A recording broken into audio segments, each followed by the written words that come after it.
Father, we just thank you that you are here and present. Great, wonderful day for just celebrating connections we have with you and our relationship with you primarily. And so by your presence, we feel and understand and recognize love, and by your sustaining grace, we recognize that we are loved by you and accepted by you. Thank you for that. Let that form the basis of what we think and do, and have thankful hearts to you today. In Jesus' name, amen. All right. Are you guys ready? Here we go. Question. Of all the models we've been studying, he said the biopsychosocial model, which is there's different ways of approaching human behavior. And what happens, I think, when you study psychology, what you come to realize is that the influence of so many variables come into play on our behavior. The biological approach, the way in which our behavior, which we're going to talk about at the end of today and next week, is highly, strongly influenced by our genetic background. It's just, there are a lot of ways. It's hard to tease these out in very, detailed specifics, but there is no doubt that we were created and designed in such a way that Psalm 139 even confirms this, right? Who we are, how we behave was known about us in many respects. Maybe not how we might behave in a particular situation, but what we are like, what our personality is, where God has planned for us. Whatever we might want to call it, that role, genetics plays a huge role. And then, of course, the psychological, the influence that we have on the day-to-day, how we think, how we process, what we hear, emotions that we feel. And then, of course, how we get influenced by the people around us, kind of more of a nurturing background and perspective. And of course, then you add in even other things, how God can come in and change somebody's heart spiritually and things like that. So let's just say it's multifaceted, and I take them all as being very important.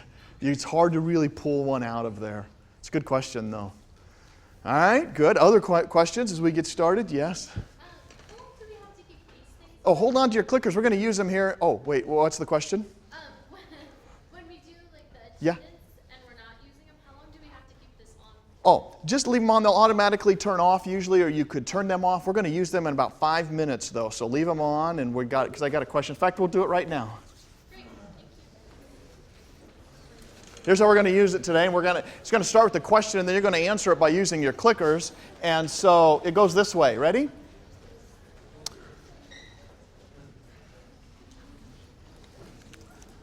We're going to talk today, as I mentioned, about the idea of psychology being a science. It's strongly connected with the scientific method. So as we look at the scientific method, one thing we did last time was we began to look at what are some of the important variables that go into psychology as a science. We talked about it's an empirical approach, right? We talked about a key attitude that scientists and psychologists take with them, and that's an attitude of skepticism. We talked a little bit about how we're to be skeptical about, that is, an attitude of doubt about things that we hear. So I mentioned to you, for example, that we had skepticism whenever we hear about particular studies that say that people who take vitamins as children, chewable vitamins, have double the risk of using cocaine and marijuana as adults, simply because we recognize that while it might be a good study, we might want to check and think through what exactly does that mean. And so we're going to talk about that specifically when we talk about one of these methods of correlational studies. So, to talk a little bit about methods, let me just say that our human intuition is very important. When we start talking about and explaining human behavior, I'll ask you this question. Is human intuition, our view of things, the way we think, seems like it's important, right? Is it ever wrong? Is our intuition about humans and about things ever wrong? The answer seems like yes. Ready? if I took a bullet and I held it right here, and I took a gun and I aimed straight across with a nice flat plane, and I pulled the trigger at the same moment that I dropped a bullet, which bullet will hit first? The bullet that I drop right here, or the bullet that I shoot out of the gun that direction? Which one's going to hit first? How many think the one that we drop right here will hit first? How many think the bullet will hit first when we pull the trigger? How many think that bullet will hit first? Okay, maybe 30% of your hands. How many think they'll hit? Maybe it varies. No one knows. It just depends on how you shoot it and where you shoot it. And then how many think they hit at the same time? Okay, a good 1/3 of you. Well, human intuition then would say, well, let's kind of check it out. And by the way, the answer is if I took a gun and I set it at this particular level and I aim straight across, let's say it's a .22 caliber rifle, and we put a bullet right here, they will hit at the exact same time. That bullet that will it'll take a, well, let me ask you this. Why will they hit at the same time? Well, maybe the answer is, sounds like gravity, right? I mean, gravity works with, on this, this force of gravity works on these two objects at the same, I guess, rate, which means they'll both drop, even though one is being propelled in that direction. So we can think through these things. Our intuition helps. Well, listen to this. 350 years before the birth of Christ, Aristotle made an amazing argument, and he said that gravity works by pulling down things at rates that are inherent to the weight of the object. Ready? Heavier objects, if you were to drop a heavy object, it would hit faster than another object about the same size that's not as heavy. So if you took, let's say, I don't know, a bowling ball and a soccer ball about the same size, you drop them, Aristotle's logics dictated that the bowling ball would hit first because it's heavier.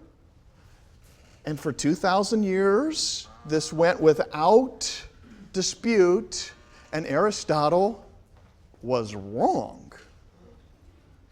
The bowling ball is acted upon the forces of gravity just like the soccer ball. But you see, it took until the Renaissance period when Galileo said, wait a minute, we should check this because that for 2,000 years we bought this. And he said, we ought to test this and really see and examine, does gravity, it seems like it should work on objects according to what Galileo said in the Renaissance period. And then sure enough, that's what he found out. Two objects fall. Gravity works the same. They hit at the same time. The heavier one doesn't hit first. Now that's an amazing thing. So there are some limits that carry on for a long time. Just by the sheer force of his argument, we believe this, 2,000 years. I'll give you a more today type of example. Ready? All right, here's the example. Who would like to try and win, I don't know, $2 today, just real quickly? First one? All right, he raised his hand first. So here's what we're going to do. You're going to come on up. You're going to pick one of these three envelopes. You're going to take out your clickers real quick for me. And what I'd like you to do in your clickers, tell me your name? Daniel. Daniel, okay, you can wait right there for just 1 second. All right, here's what we're going to do. Wow, how did that happen? On your clickers, here's going to be what we're going to ask. You go by Daniel? Yeah. We're going to ask Daniel this question related to these three envelopes, and then you're going to help us as we try and answer this question. I'm going to give Daniel an opportunity to pick one of these three, and then if he picks the one that has the $2 in it, he gets to keep it. And so it's going to go like this. I'll just explain it. There are three envelopes. By the way, two of these are empty, and one does have, I have $1. It's $2 in there. You take, eventually you're going to pick one of these. I then open the remaining two. So we'll show you how this works. Here I'll just mix them around. All right, so you choose one, and if you pick the right one, you get to keep it. Well, you get to keep the envelope in. All right, take it with you. Take it back to your chair. All right, so now what I need you to do is take out your clickers, and here's how it'll work. Okay. Oh, wait up. Sorry. I take these two. Okay. Danny picked one. I have two left. I am going to tell you that this one right here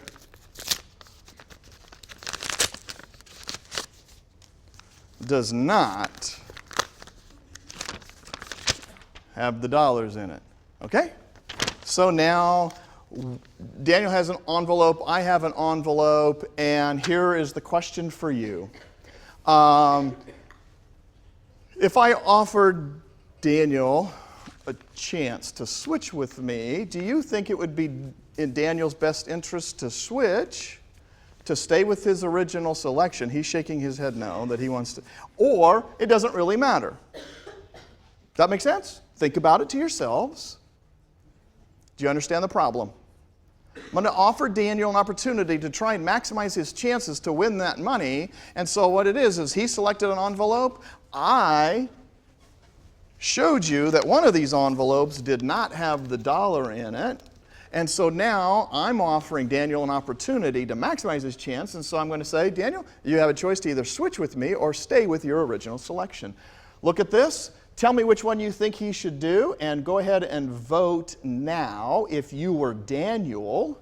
And the options are A, you would keep, or Daniel would keep his envelope and shouldn't switch if you were giving him advice. B, he should switch. Or C, it doesn't matter. Both have an equal chance of winning the dollar. Okay?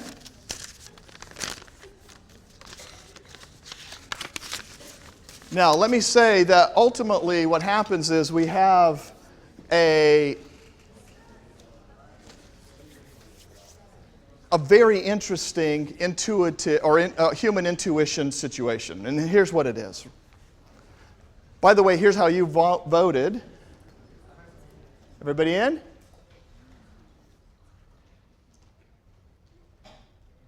See if most of you are in, and pretty close.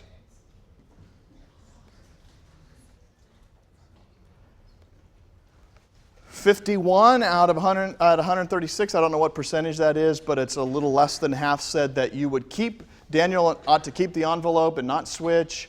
Roughly the same said it doesn't matter, both have equal chances, and few of you, let's say, I don't know what percentage that is, it's probably 25% maybe, would you say that you would switch. Okay? All right. Somebody's pen came flying way over here. Wow, that was a long job. Okay. Now, this is what's called, real quickly, a very simple intuition problem. It's played out in a number of different ways. But let me ask somebody to say, who argued for you would keep your envelope and not switch? And tell me why, maybe real quickly. Why would you think that would be what you would do? Instincts. You picked out something because you felt like it was a good one and you just went for it and you're going to stick with that. Daniel, you agree? Is that pretty good? Yeah. I hope so. You hope so? You plan on sticking with yours? How did you vote? I voted A. Voted A. All right. Anybody else? Why is A a good one? Instincts. It just felt right. Why not? What's that? Okay, by the way, there's a lot of paper in there, so it makes you feel like they're the same. If you were right, you might find satisfaction in knowing that you were correct. And therefore, if you were right, it'd be cool because now you have satisfaction that you picked the right one. All right, let's move down. Who would switch and why? Why would you switch? Good. I like the way you're thinking. He's looking at percentages, saying he would switch because it feels as if the odds are in your favor because Daniel has, well, let's try it this way. What are Daniel's odds of winning? Okay. When we first started, when he came up here and there were 3 envelopes, Daniel picked one. What was his chance of winning? 33%. Tell me your name again. Chris. Chris is picking and saying then that there's a difference in his odds that are now better for him to say to switch because Daniel has 33% odds of winning. There are greater odds here. But wait, let's try this one. Anybody want to argue that C? It doesn't really matter. And why is C? Because now you have a 50-50 chance, even though you had 33 to 66, now you only have 2 envelopes to choose from. It's not going to matter which one. Okay, tell me your name. Carolyn? Carolyn says, look, there now happen to be just simply 2 envelopes left. The odds of this envelope having it are 50%. Daniel has a 50%. It really doesn't matter. It doesn't switch. By the way, whenever we ask undergraduate students, this is almost always the percentage that we get. Whenever we ask PhD students, they almost always argue for C. About 90% of them will argue that it doesn't really matter. You have, just like Caroline argued, you have a 50-50 chance. Okay? One envelope left. By the way, they're also wrong.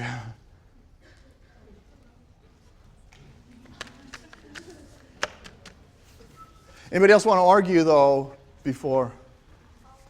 Yeah, no, I think you're making a good point. Here, what happens when I open this one, this is a very important moment, by the way. When I chose this one, I knew it was empty. That is an important moment. I knew this one was empty, so I opened it up. It is now not there. All right? The answer is that our intuition sometimes fails us even as we think through this because I will say this to you, 100 of you have missed this.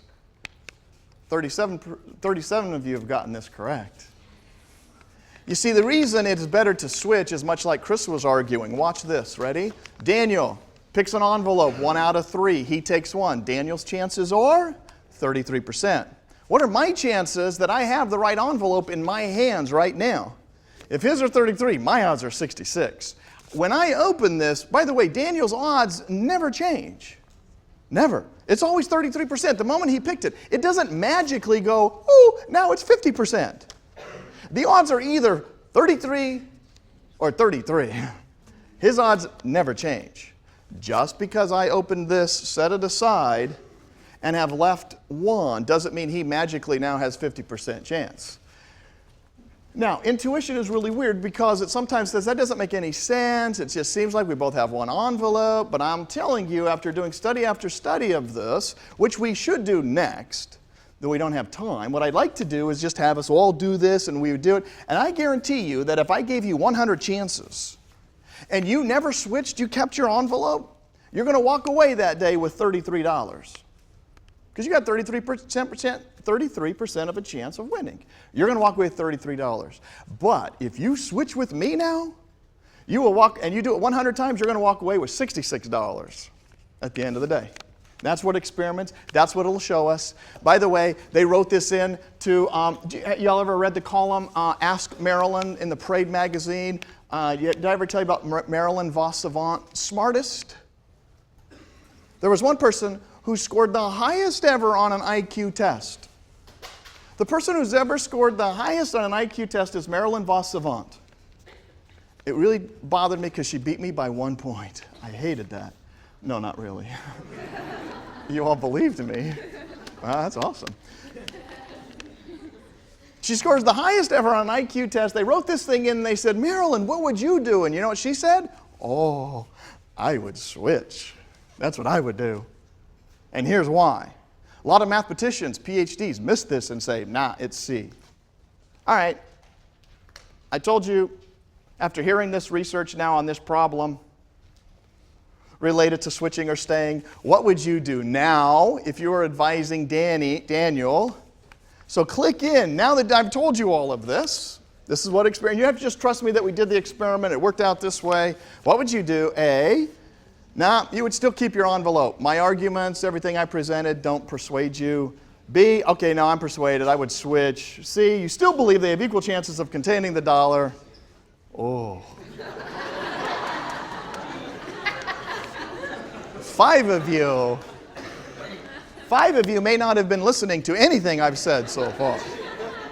Because you voted for D, which isn't an option. So ready? A, 26 said you would still keep it. 87 of you now said you would switch. 15 say, they have equal chances. Daniel, moment of truth. You're going to keep your envelope, or I'm going to offer you an opportunity to switch with me. What's your choice? So, Daniel, you opened it, and guess what you found inside there? Nothing. Switching, in this case, would have provided the money. 21, by the way, was a movie, if you haven't seen it yet, that was based a little bit on a very similar problem. They talked about it. There's different names for this, and so it kind of came to mind very at the end. Go ahead, you have a question?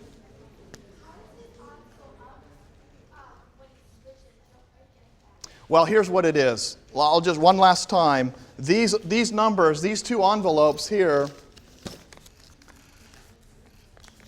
when we have three, just again, what ends up happening is he has 33%. I'm left with a 66% chance of having the right, let's say the right envelope. So that's 66%. I just simply remove one because I know there's nothing in it. This one envelope basically, because I know this has nothing in it, this has 66% likelihood. Because I have 66% chance of one of these having it. This one has 66% chance of having it. Make sense? Okay. All that to say, when we get to something like this, by the way, this works for the same thing if you were to take a multiple choice exam. You could use it this way. Ready? Go up to a professor and say this. Let's say there's 4 options, A, B, C, or D. You don't really know the answer because you're kind of wildly guessing, so you say it's A, and so you mark down A, but you go up to the professor and you say, I marked down A, I wasn't really sure. Do you know, I don't think you can tell me the answer. The professor said, no, I can't tell you the answer, but I can tell you that D is not correct. Do you think you should keep A that you wildly guessed on, or should you switch to B or C? If you want, you would switch to B or C because your odds of winning B or C are now around 50%. Because there were 4, right? 25, 25, 25, 25. He removed 25. He had 50% chance B or C. Does that make sense? If you were going to play that game. If you don't know the answer, you're just wildly guessing it's A. He removes D. You have a 50 chance of having the right answer. B or C is it. 25% if it's A. All this to say this. In the use of experiments, in the use of the scientific method, there are ways in which we find that human intuition can ultimately lead us to places that may not be correct. One of the key methods that we've been talking about is related to the scientific method, and what it is just simply running different experiments reveals some things that can help us understand what's happening better. There are 3 I want to talk about. Now, last time we mentioned correlations. And I told you that the reason you have a double the risk of using marijuana or cocaine if as a child you took chewable vitamins was because of what? Kids, people, y'all's age, that had chewable vitamins as children have double the risk of using marijuana and cocaine. It's because of what? It's because of age. A third variable comes into play. Chewable vitamins weren't around when people over the age of 40 were children. And so you're going to get a group of people that are over the age of 40 that have never had chewable vitamins, and people over the age of 40 do not use marijuana and cocaine to the same rates as younger children do. You would be in a category of young people most at risk for using marijuana and cocaine and having chewable vitamins as kids. Also drinking milk as children. Or eating Frosted Flakes. So what happens is studies give us some good indications of things, just like observation gives us good data and good evidence, but it does require sometimes us to not only be skeptical, but to start peering in and seeing what is going on here. Are there other variables? Are there other things that might account for this? Are there ways in which either our tuition might be off or ways in which we're not accounting for certain variables? Ready? Here's another variable that might come into play with correlational studies. What you tell me, this one's pretty easy. What's the third variable that accounts for this correlation? There's a correlation between popsicle sales and drowning deaths. If you were to stand out in front of one of the local grocery stores and watch popsicle sales, as they go up, there's a strong correlation with the increased sales of popsicles and drowning deaths. You can predict more drowning deaths if popsicle sales go up. And the third variable would be hot weather. In hot weather, you're going to find all kinds of people buying more popsicles, and you're also going to find people swimming more, which increases the likelihood that some people may drown. Does that mean popsicle sales or popsicles cause drowning? Yeah, in that one, it's pretty easy. Now, unfortunately, it's not always that easy to kind of come up with a third variable, and it is easy to be tempted to confuse causation when two variables are simply correlated. By the way, oftentimes what we do find is that things such as observations lead us, as one very powerful method. One of our good methods of doing psychology is to do what we call observation, and that does lead into some great descriptions. We can describe that which we see. We can do a case study, for example, in psychology. You could study a person for a long period of time. Maybe you could study, maybe you have. If you ever hang around a family, you could kind of explore and understand a lot about humans by watching one or two people. Do you think watching one or two or three people for a long period of time, maybe somebody you're familiar with, like a kid, would give you insights into human behavior that could be fairly accurate, that you can apply and generalize to other people? How many say, yeah, if you watched two or three people for a long time and you took good notes and you did some observational methods and you watched them, you could come up with some pretty good generalizations about human behavior, and you can describe things, right? You could say, in general, people don't like it when people ignore them. People don't like it when, and I've noticed this in watching this person, that they get along with somebody, they don't get along with somebody, and this happens to be one of the most important variables in that. So you can do this. So observational method allows for something like description. A case study method is a great example of something that allows us to describe, and people have done this. They've watched kids, maybe 3 or 4, and they say, in general, I've noticed this about kids, and it's got pretty good descriptive value to it. You could do surveys, which is kind of what we did when we looked at students that had sexually explicit song lyrics on their iPods, and found that those that had more sexually explicit song lyrics happened to have sex earlier as teenagers. That's a survey. That survey was done by asking. Surveys can be done by asking this question. They did a survey many years ago in a neighborhood not different than the one that surrounds us, and they just simply knocked on the door and they did a survey and asked them, do you, whoever answered, if it was an adult that answered the door, if not they went and got an adult, and they said, do you drink beer in this household? And if so, how many cans per week do you drink? What percentage of people, when you knock on their door and you're doing a survey and you're standing there and you ask the question, do you drink beer, or does anybody in this house drink beer? What percentages of homes admitted in this kind of survey that they did drink beer? Anybody want to just say it's just a normal kind of neighborhood, middle-class neighborhood out there, and they went knocking around asking the question, what percentage of houses said, yes, indeed, they admitted to drinking beer? Anybody want to take a guess? What percentage? I heard a 90. 30, 10. Anyone want to go higher or lower? By the way, the numbers are this. Ready? When they asked at these places, they found 15% of the houses admitted, 1.5, admitted that they drank beer. All right, that you can describe what you've just determined by doing this survey. You can describe it. You'd write about it and you'd say, wow, we did a survey, we found out 15% of the houses admitted to drinking beer. Is it a good survey? Well, that's a good question. Why would it might not reveal, or why might it not give you the results that you want? There might be some factors that would cause these people to deny it even though they are drinking it. Like what? Well, why would people say drink beer in their household but not tell you? They'd say no, they don't. Maybe they're not 21.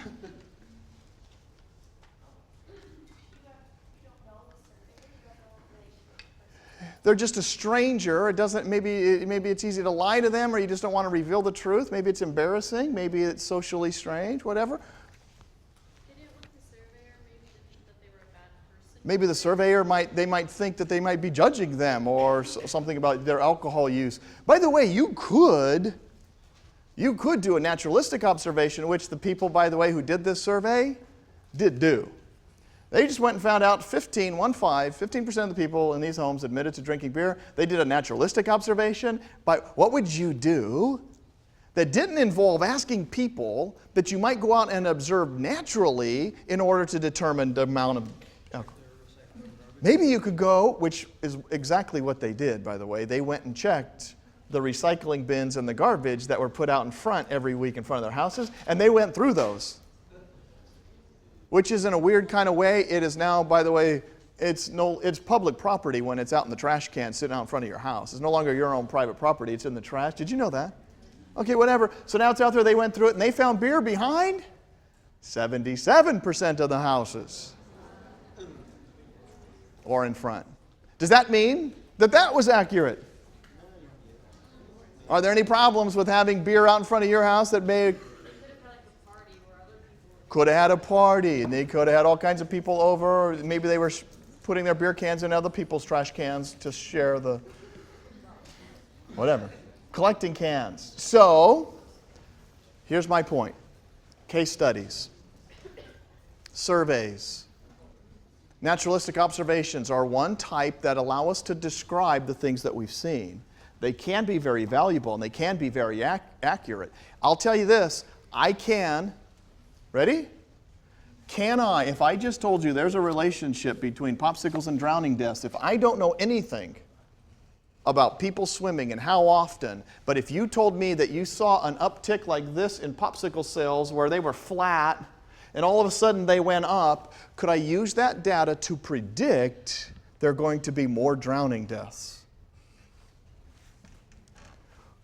Ready? I just told you that there seems to be a relationship between popsicle sales and drowning deaths. If you tell me one of those variables and it's flat like this for a long time, and then all of a sudden we find an increase in popsicle sales, can I use that increase to predict and say, I believe, or we believe, we have some reason to believe this because of this correlation that there are going to be more drowning deaths? Yes or no?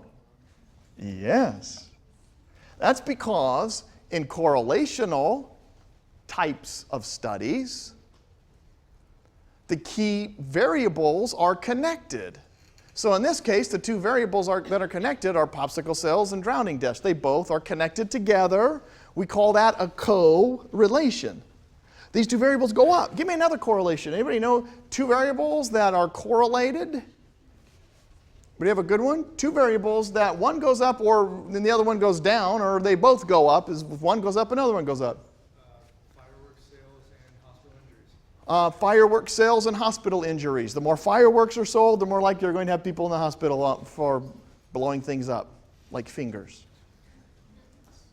Your foot size and your vocabulary are correlated. The bigger your foot size, the bigger your vocabulary. No, it's true. But only up to a certain size. Ready?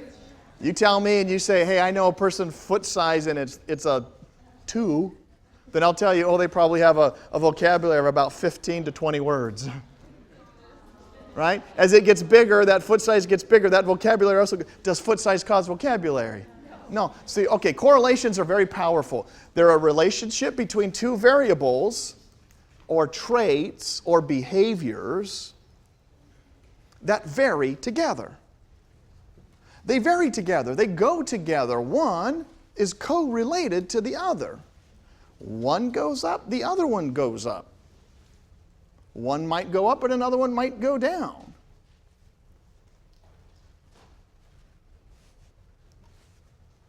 Whether it's a positive correlation or a negative correlation, these two events, these two variables, behaviors, traits, go together. They're very important, and the key significant thing about correlations are they lead us to prediction. We can predict if we know one variable. If we happen to know it's correlated with something, we can predict the other variable, right? Okay, does that all make sense? So, when you hear correlational studies, much like we did with the sexually explicit song lyrics, I'll tell you this. If you find a bunch of young teenage high school students that their iPods are full of songs with sexually explicit song lyrics on them, you can, because it's correlated with early sexual behavior, you can predict that of this group there will be more early sexual activity than in the group in which there were songs like that.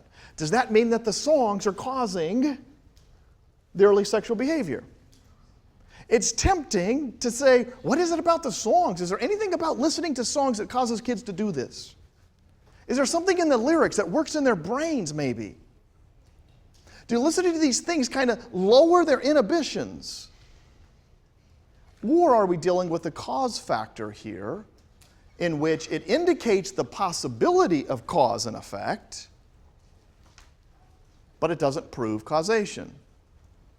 In this case, there might be a third variable at play in the kids that have these songs on their iPods. What might be another variable that would account for early sexual behavior that might also account for the songs? Do you think that a key variable in this, another variable, an intervening variable, or even a third variable might be the absence of parental involvement? I think so. A lot of absence, parents not being involved, they may not care what's on their kids' iPods, which might also translate that they're not really necessarily as involved in their lives and what they're doing. There could be other variables, but that's probably parental care is a big one. So, just because two variables are related doesn't mean that there's one causing the other, but it does allow us to predict some things pretty good. Does that make sense? The only way to understand cause and effect, by the way, is not to do correlational studies, but to do experimental studies. Then, if you want to discern cause and effect, you're going to have to do experiments. You're going to have to set up studies in such a way that can go out and explore these things. And I'm just going to give you real quickly early ways that we can study this. Did I cover, by the way, all of the correlations that we talked about? Any that I have left out there that I haven't explained? I think we got them all. We talked a little bit about oatmeal and frosted flakes, where eaters of those that, if you ate frosted flakes primarily as children, you have 4 times greater risk or less of a risk than those that ate oatmeal for cancer, and that had to do with age. Frosted Flakes wasn't around 30 years ago, 40 years ago. So if you have groups based upon that, you have an older group over here, and they tend to have higher cancer rates.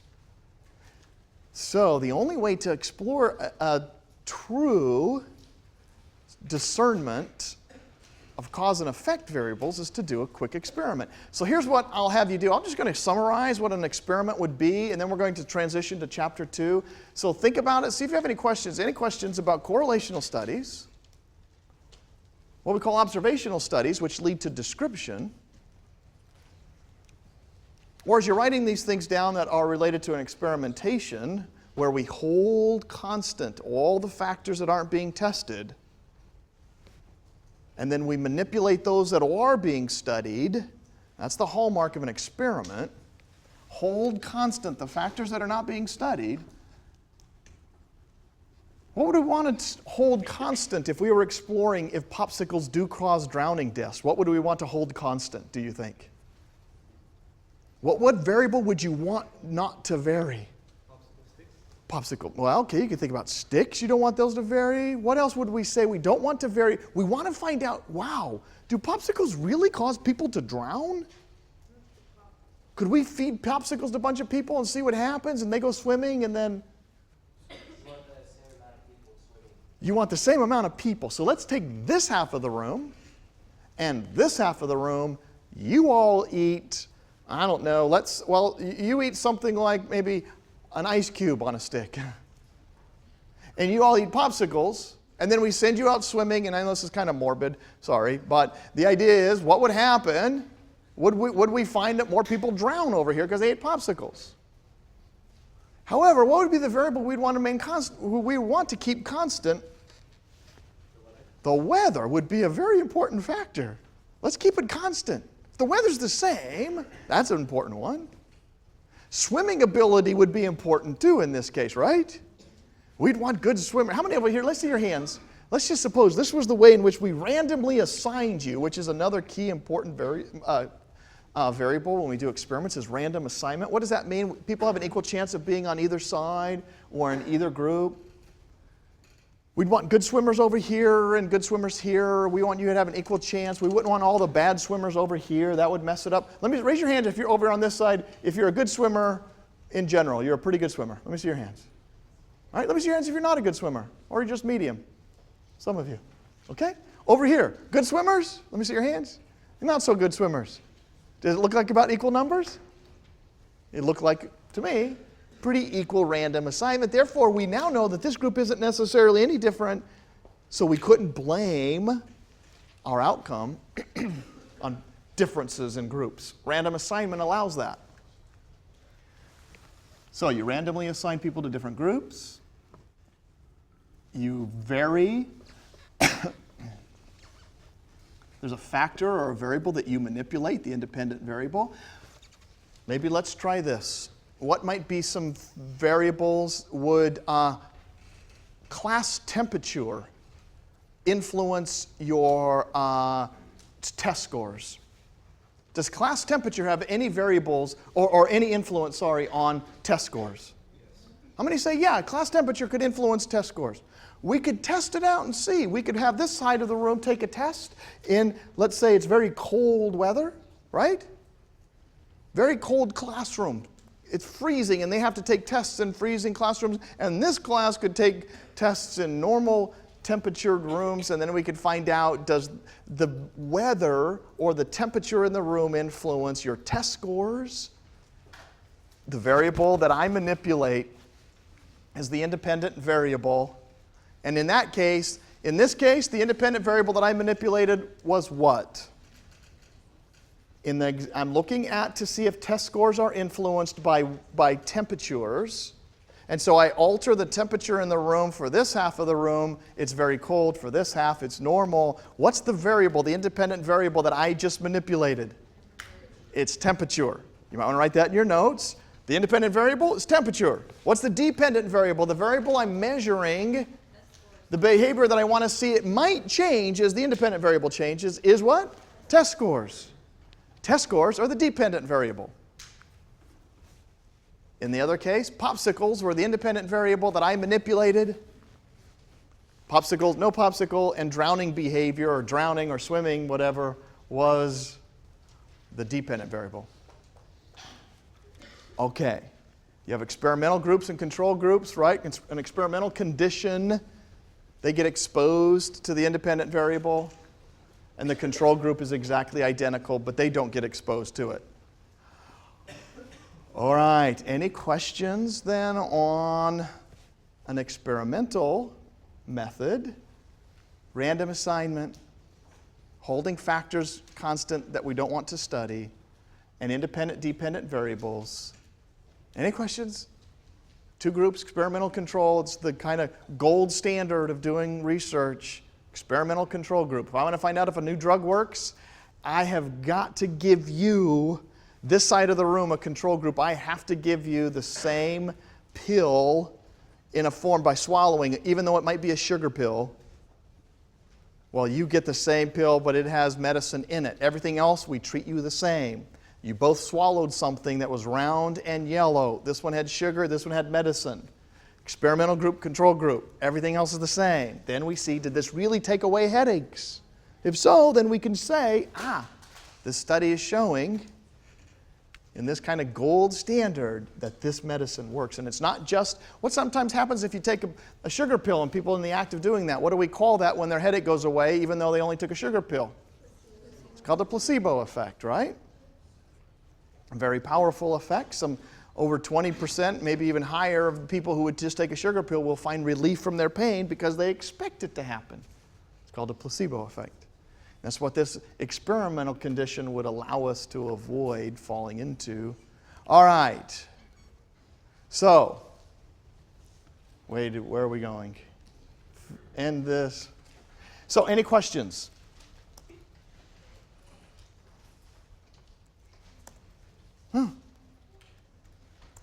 Where are we? Any questions? As we finish up, yep. As far as the correlation, Yes. so there didn't have to be a cause-effect relationship for it to be a correlation. That's correct. There, you, There just have to be two variables that vary together. the two variables that vary together, you can find a correlation. It doesn't mean one is causing the other. It could imply it. Let's try this one. I'll give you one example in which two variables have correlated for a long time, and we now believe one is causing the other. Anybody know one like that? For a long time, when your parents were young growing up, and maybe even before then, grandparents, they used to know there was a correlation between smoking and lung cancer. They were just correlated. It didn't mean one was causing the other. But now, third variables are no longer included because we're discounting all of those. That is, study after study are trying to test for this. By the way, the answer is today we now believe, and cigarette companies, tobacco manufacturers, and others are now saying they've bought in the research, okay, it's no longer just a correlation. We now believe smoking causes lung cancer. Does that make sense? So they were correlated, but after a long time of study in which all other evidence and all the possible variables are discounted, could lead us to making cause and effect statements. Good. All right, well, anything else? No other questions on scientific method? Because if so, we're going to move right in, ready, to chapter 2, which is a cool chapter, on the biological. We're going to look at the biological basis of behavior. Any last questions from chapter 1? Correlations. Remember, probably the most important thing is they do not imply causation. Go ahead. You said that Yeah, a very important point. By the way, sometimes it might be a directionality issue. You might have, for example, it might be that kids that are sexually active are actually listening to songs that are sexually explicit, right? And it might be pointed in that we call a directional issue. That might be the cause for kids having more songs on their iPods like that, right? Than this way. Let's call it. So we don't know that in correlational studies until you study and keep looking and keep doing more studies. And so that's right. Good. Make sense? All right. Here we go then. On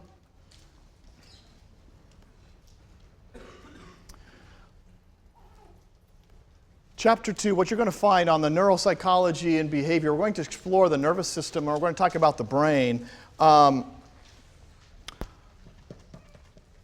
This, by the way, if you looked at this right here is the nervous system, right? And all the nerves that compose and are throughout our body that basically specialize in communication. We call that the nervous system. This is the brain up there, of course. This is your brain when it's happy. Key questions that we're going to try and talk about today and Wednesday are these. You do not have to write these questions down, but I think you'll be able to, by the end of Wednesday, answer these. We're going to talk about addictions, how and why addictions are formed. How many in here know somebody that's addicted to a substance? It's addicted to some substance. All right? It looks like at least half of you have raised your hands. Which are the most difficult addictions to break? If I send 100 people out and I said, you go off and you take heroin, you 100 people, over the next few months, you 100 go off and take cocaine, you 100 go off and smoke tobacco, you 100 go off and do marijuana, and you 100 go off and do alcohol, we will find when they come back, many of them are going to be addicted to these substances. Which one is the most difficult addiction to break? By the way, we wouldn't do that study because it's really not ethical. Which would be the most difficult addictions to break that we find? Someone who's addicted to heroin, to cocaine, to alcohol, tobacco, or marijuana? The single most difficult one to break. Anybody? What do you think? Tobacco. How many think it's tobacco? Wow. How many think it's heroin? That sounds like a bad drug. Marijuana. 2 votes, 3 votes, 4 votes. Alcohol. Heard of alcoholics? And then, what was the last one? Cocaine. Did I do that one already? The single, by the way, somewhere around, if we took out 100 and send them off and do that, numbers come out, I do that because it makes it for easy percentages. In the mid-30s to high 30s will be the number one addicted is difficult to break and to form is tobacco. 35%, somewhere in that neighborhood, mid-30s will come back addicted if they start it. Question? Does it also depend on your reasoning for starting whatever substance? Yeah, there's lots of things that go into play with addictions, how they're formed, what's going on. Is that what you mean? There are a lot of other variables? Yeah. Yeah, some behaviors would lead you to, or some other competing variables might influence addictive rates, and we'll talk a little bit about that. By the way, the next most difficult, somewhere in the high 20s as well, up there would be heroin. It would go in this order. It would go tobacco, heroin, cocaine, alcohol, and marijuana. Marijuana probably in the low 20s, teens as far as its addictive potential. It does mean it can be an addictive substance. But we'll talk about the difficulties and how this are to break. By the way, we're going to also talk about pleasure. What does it mean when you feel good? Biologically, did we talk about that the first day in here about those rats that were addicted to pressing a bar? Rats, we can find out and find out about what substances or what parts of the brain are stimulated when we feel pleasure, and we can talk about what does that mean when we look at the brain. Then we'll also talk a little bit about mental illnesses, and we can ask this question, are some mental illnesses the result of chemical imbalances? So we'll talk a little bit about that as well. And if you have any other questions about the brain, drugs, behavior, things like that, schizophrenia we'll talk about major disorders, and a little bit of what that might look like if we break it down at the neurochemical level. So let's just start with this. By the way, the nervous system is this electrochemical communication system. And it's just a real quick way of saying that our nervous system uses both electricity and chemicals in its communication with itself and with the outside world. So things come in, sights and sounds, drugs, whatever they are, touches, and they get turned into neural messages, which are composed of both electricity, right, and chemicals. This, 100 years ago, was a radical finding. And even today, it's radical in the finding of how chemicals work, how they influence the system.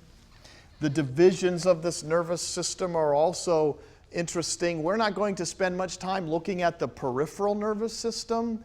We're going to focus a little bit today and Wednesday on the central nervous system. This is the idea simply that your peripheral system would be your nerves out here on the periphery that go around your body or on the outside, let's say. In the core, if there's anything that has bone around it and your nerves are surrounded by bone, like your head or your spinal column, that would be considered your central nervous system. And we're going to spend most of our time talking about this and quickly a little bit looking at nerve cells. So here's what I want to do. You'll see that, by the way, this will be in your textbook, a graph on what the peripheral nervous system might look like. You know, it has the somatic nervous system and the what we call automatic nervous system, right? This is automatic when I breathe and my heart is beating and other things happen without me doing anything. This would be somatic when I move my hand. Be what we call the voluntary nervous system. And then you can get excited, the sympathetic nervous system. You could get aroused if something scares you, or calm, the parasympathetic. We're going to talk about the brain mostly. But let me quickly talk about sensory nerve cells. There are some cool nerve cells that we've discovered that have a very important role. And recently attention has been paid to these things. So I'm going to break it down. A very quick neural pathway, first of all, has really, if you want, the influence of 3 nerve cells. You have a sensory nerve cell, an interneuron, and a motor neuron, which makes up what we call this motor pathway, or this neural pathway. This neural pathway might just simply be related to a very quick number of nerve cells that help us, for example, reflexively. Can I have a volunteer stand up real quick for me and come up here? Just stand up here. It takes 1 second. Anybody? Who's going to stand? Okay, come on. Tell me your name. Dakota. What is it, Dakota? Nice. Cool name. All right, Dakota, you stand here and face, let's say that way. All right, let's show you Dakota real quick.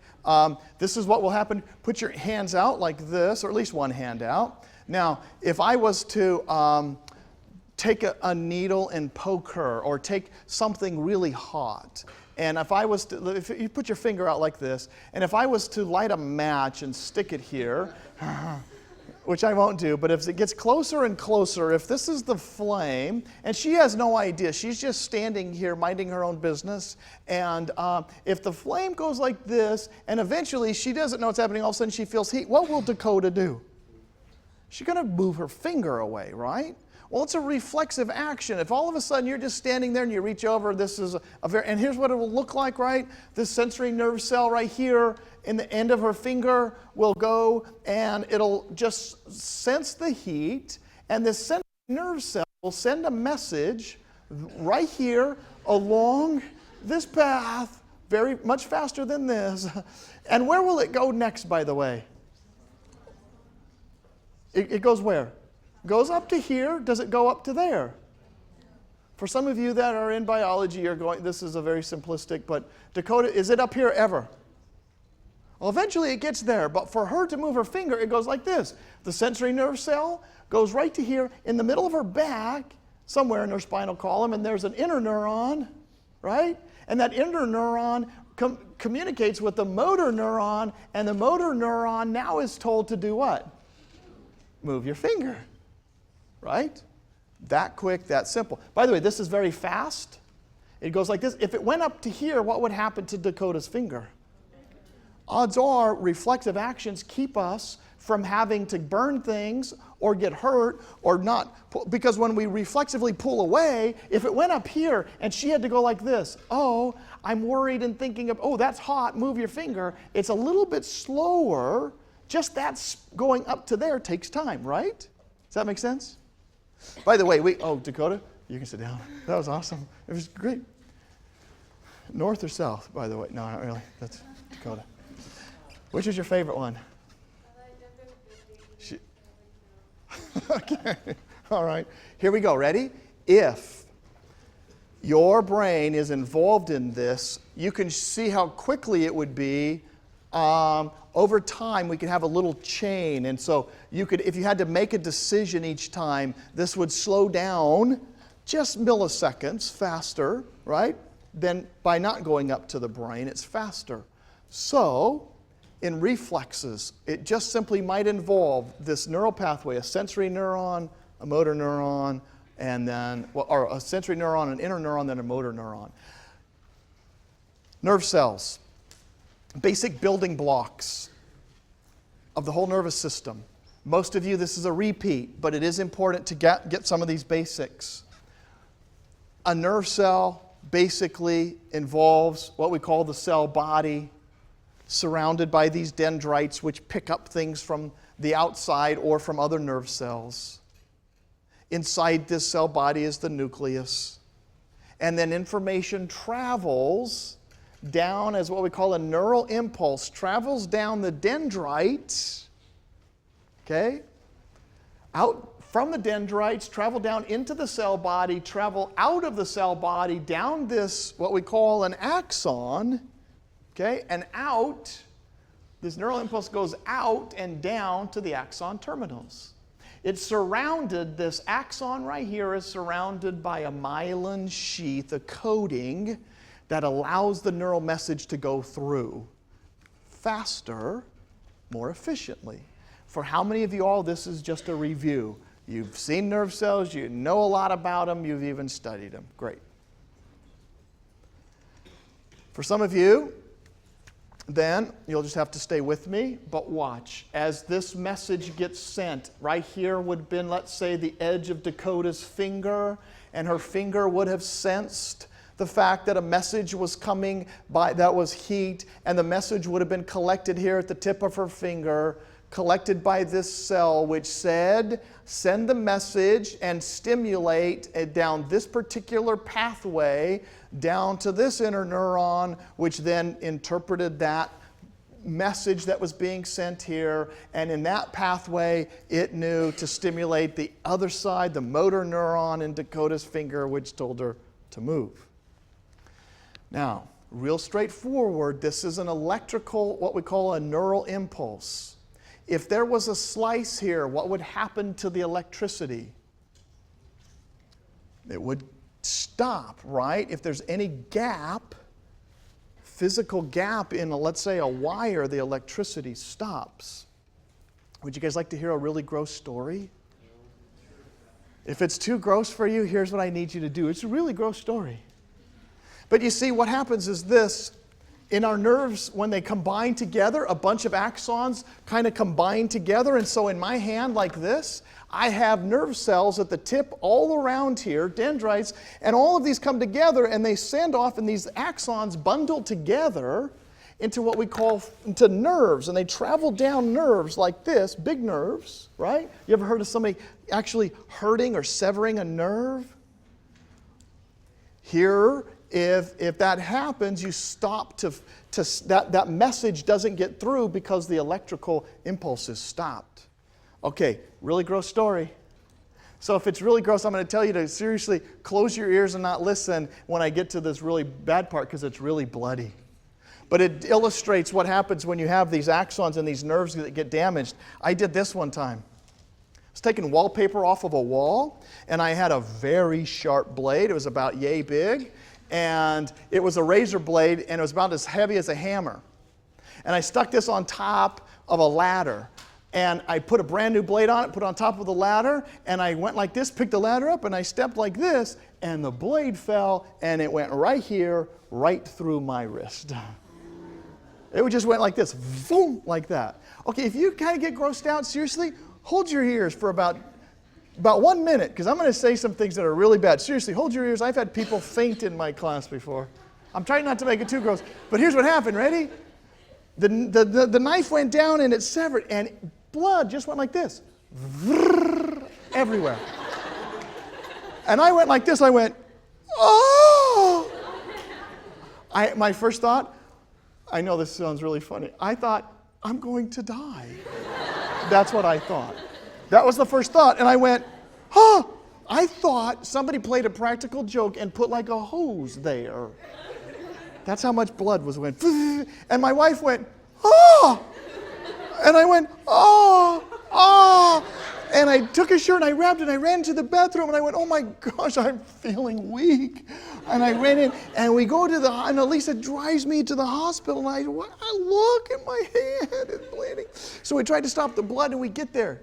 And by the way, we get there and eventually they tell the doctor, and I say, it really hurts. Do you think you can fix my wrist? And he says, yeah, move your fingers for me first, so let's see what happens. I go, it really hurts, man. Give me some pain medication, it hurts.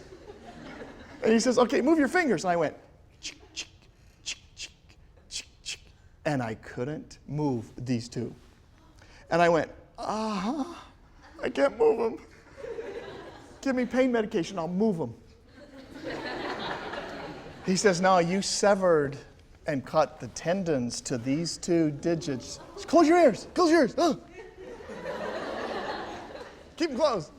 And I did. I lost the ability to move these two fingers. Severed them right through 6 tendons. Bing. Let's close your ears. Just like that. It went right through these 6 tendons. It was really bad. Hold on, keep them closed. And then so they fixed, they went in and they said, oh man, you got problem. By the way, they did fix them. I can move them. Some of you are like, does he walk around like that all the time? That'd be weird, like, hey, what's happening? No, okay, so they fixed him. I went in, hold your ears. I went in and the doctor went in and he grabbed these tendons like rubber bands and he tied them back together. And by the way, they fixed the blood issue too. That was fine. And then they fixed the tendon issue. But, okay, now you can open up your ears. It's not, well, no. Yeah, it's not bad. See, when this was cut, it means electricity now no longer goes in. And ready? I couldn't move these, but I lost all feeling from here to here to here. Nothing, gone. No feeling. It slowly came back. But now I have a spot right here. I don't feel anything because these got severed and they didn't grow back. So if you ever see me on campus and I'm standing there and you say, hey, Dr. Grace, and you start poking me there, I won't know you're poking me. You can say, yeah, Dr. Grace, can I talk to you? You can take a pen and I'll be bleeding all over the place. Hey, can I talk to you? I'll be like, hello? What? Because there's nothing here. These are severed. You can open up your ears now. He went in, by the way, he fixed them. He went like this. And close your ears one more time. The doctor went in and he connected them back up. And he connected all the tendons. And he went in and the next day he goes and he says, hey, how are your fingers? Do they work real well? And I say, yep, but with one problem. I said, weird thing is, Doc, I was, of course, messing with him. I said, my finger, when I say I want my finger to move, my thumb moves. I think you switched my tendons. And he just looked at me like this. He goes, I didn't switch your tendons. And I went, watch, finger, huh? He said, no, I wouldn't do that. But even if I did, he says, you would have one trial learning. You would say, finger, move, and then the next time your finger would move. I said, you're kidding. He goes, no, I'll do your other hand if you want. I said, you are funny. All that to say, ready? Nerve cells. Well, I don't know what it is to say. We'll talk about axons, neurotransmitters, how they work on Wednesday. So read that section in chapter 2 on neurotransmitters, and we'll cover that. You can open up your ears now. Biola University offers a variety of biblically centered degree programs, ranging from business to ministry to the arts and sciences. Visit biola.edu to find out how Biola could make a difference in your life.